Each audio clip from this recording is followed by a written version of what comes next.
হে বান্দরের দল, স্যার আসসালামু আলাইকুম। ওয়ালাইকুম আসসালাম। আচ্ছা, তোরা তো জানিস তো আজকে গান আর কবিতার প্রতিযোগিতা। আচ্ছা, আগে বলতে হবে দ্বারা কবি আমারই দেহে। স্যার আমাদের গান বলবো। আমাকে আমার মতো পড়তে দাও, আমি পড়াকে পড়ার মতো কমিয়ে নিয়েছি। যেটা পড়িনি সেটা না পড়াই থাক। সব পড়তে গেলে কষ্ট ভীষণ, এই পড়ার টেবিল আছে ছাড়খাড়, কারণ পড়তে বসেছি দিনবার। আমি পড়তে চাই না যে আর কোনো নতুন চ্যাপ্টার। স্যার শেষ। আমি জানতাম তুই এমনই করবি। বস, এই জায়গাটা তুই কত। স্যার আমি একটা কবিতা বলবো, কবিতাটির নাম হচ্ছে আই এম তো অবাক। লিখেছেন বিকেন্দ্রনাথ দত্ত। নিশিরাতে জেগে দেখি গাছের উপরে কাক। আই এম তো অবাক। চোর ঢুকেছে ঘরের ভিতর, দরজা ছিল ফাঁক।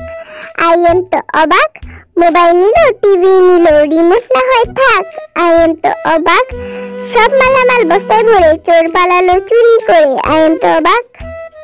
তোরা কিছু কর, আমার আর মুখের ভাষা নেই। একটা বিলের বাচ্চা কুত্তা। তোর ক্লাসটাই একটু শয়তানের দল বসে তোর ক্লাসে বসে আছে। লিসা তুই আর তো দেখ, তোরা লিসার দেখা শিখ, দেখিস ও কেমনে কবিতা কয় শুনিস। স্যার আমি একটা কবিতা বলবো। কবিতাটা হচ্ছে টিঙ্কেল টিঙ্কেল টিঙ্কেল টিঙ্কেল লিটল, আমার টাকা মেরে দিছে headmaster. Up above the so high, আমার টাকা মেরে দিতে পালাবি কোথায়। স্যার শেষ। মানে সব দিয়ে একই রকম, কেউই ভালো না। আমি জায়গা, হ্যাঁ তোরাই থাক ক্লাসে। হ্যাঁ স্যার চলে যান, আল্লাহ হাফেজ। আর দরজাটা ওইদিকে।